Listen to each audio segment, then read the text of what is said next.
ஆண்டவர் இயேசு எப்போ உங்க மேல நோக்கமாகவே இருக்கிறார். அவருக்கு தெரியாம எதுவுமே உங்க வாழ்க்கையில நடக்க முடியாது. அவர் எல்லாவற்றையும் நன்மைக்கு ஏதுவாய் செய்கிறவர்.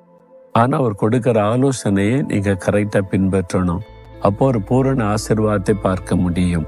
சுத்தமான கைகள் உள்ளவன் மேன்மேலும் பலத்து போவான், மேலும் மேலும் பலன் அடைவான், விருத்தி அடைவான், உயர்த்தப்படுவான் என்று சொல்லலாம். ஒரு பக்தன் தன்னுடைய அனுபவத்திலிருந்து இந்த வார்த்தையை சொல்லுகிறார். சுத்தமான கைகளை உடையவன், அவனை தான் மேலும் மேலும் கர்த்தர் ஆசீர்வதிக்க முடியும். அப்போ உங்களுக்கு ஒரு ஆசீர்வாதம் தேவை. நீங்க செய்கிற பிஸ்னஸ் மேலும் மேலும் விருத்தி அடையணும், உங்களுடைய குடும்பம் மேலும் மேலும் ஆசீர்வதிக்கப்படணும், வேலையில மேலும் மேலும் நீங்க உயர்த்தப்படணும், ஊழியம் மேலும் மேலும் பெருகணும்.